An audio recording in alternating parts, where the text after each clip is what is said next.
Today we'll be visiting the Greater Mass Blood Clinic, but not to make a donation as the staff are on permanent leave. We'll want to gain access to the basement first of all, as well as a sealed room on the second level. Now, in order to gain access to all of this, it's pretty easy. There's a lot of loot to be found, so do check every corner whilst you're roaming about. Bloodbugs will be your primary concern, but lifting the key, or, alternatively, another way to access it is to simply drop down.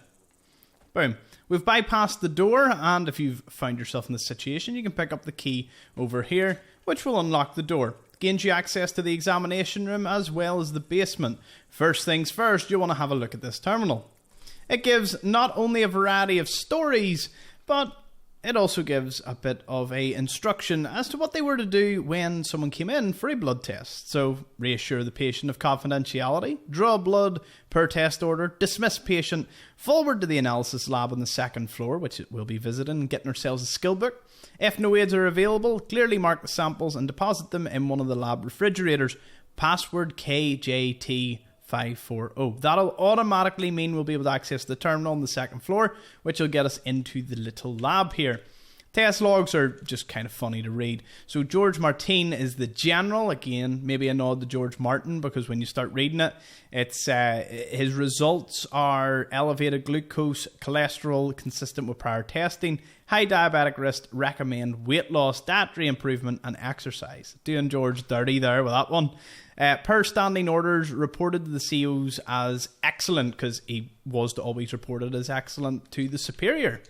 Next up, we have James R. Justice, which routine blood work, vitamin D deficiency, blood pressure, and consistent with high stress and technical work. Again, some of these may still be Easter egg references or movie ones. Pediatric blood culture. I actually got it this time. Negative. Patient likely suffering from flu. Recommend bed rest. Let's go down here. We've got Cesar M. Lopez, a private. Standard STD. Negative. Good to hear for that.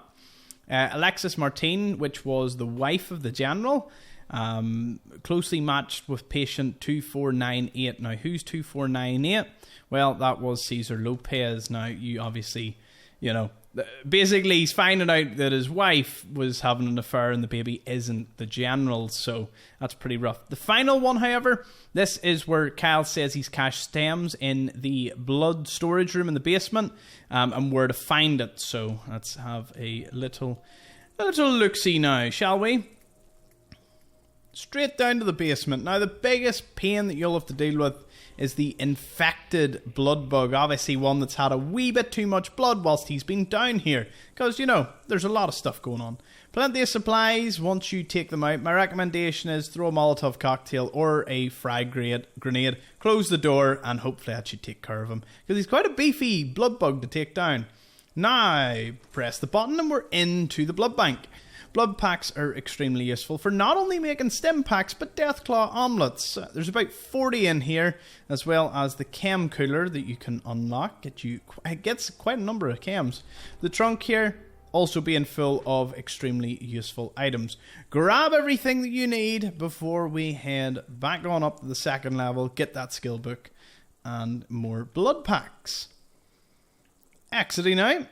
We'll go back over here, and underneath the stairs is this little fellow with a duffel bag. Be sure to pick that up. There's scatterings of other items that you can pick up throughout the lobby area and into the testing side. Just blood bugs and more bloatflies for you to deal with. Again, the other key we found in here, and we can gain access via this terminal with the password that we previously obtained in the examination room. So again, you don't have to go to the basement if you don't want to fight or can't fight the infected blood bug. With the key, you can open the safe, and we can also access the lab terminal. Be sure to pick up this little surgical journal. Permanently inflict 2% limb damage. Cryotechnology, Haven, or Tomb. Really, really cool artwork in that one. More blood packs for you to pick up, and lots of medical supplies. You probably will need it once you fight through all the blood bugs. Here we can read some of the results here. All results from General Martin to be coded as normal or excellent. Obviously they lean towards excellent. All abnormal results from base personnel to be batched to HR command for evaluation. And then Mrs. Martin's blood work to be forwarded to the General at his request. So obviously he found stuff out there. Not great. Analysis on blood here done, but the license verification failed because it's expired 2,512 months ago. You can imagine if the world ended and you hopped onto your computer, Adobe or something would tell you that it's been expired. WinRAR would probably still be asking you to pay for it. Let's head on up to the roof here. By the way, love RimWire, really good software. Just throwing that out there. Duffel bag here. And this particular combat rifle will always be here. Not a marksman's one, but at least a combat rifle. So if you're playing in the early game and you want a combat rifle, then the Greater Mass Blood Clinic is where you want to somehow get to. It's very dangerous. There's Yao-guais, Deathclaws, minefields, scavengers, and lots of enemies between you and here. But if you're determined, I fully support that. If you want another combat rifle, just west of the Medford Memorial near Covenant, the little road between them, you will find a guaranteed combat rifle there as well. So, again, these are options for you. Now that you've cleared the entire clinic, you might be thinking, well, that's it. Well, I'm going to give you some power armor just for free for watching. Let's head straight south to an abandoned, unmarked location, the Power Armor Warehouse, where they did maintenance to APCs and, of course, beloved power armor units. With 4 stations here, it was quite the busy place. It is a random selection of partial armor parts, in my case T60B, but for you, you could get much more useful pieces if you're lucky. The place is also crawling with lots of adhesive, plenty of wonder glue on this one shelf. Just by visiting, you can get upwards of 28 wonder glue. Check the rest of the buildings here for some as well. So it's a good farming location for just that. That covers the blood clinic, and you got some power armor. Thank you so much for watching. See you all in the next one.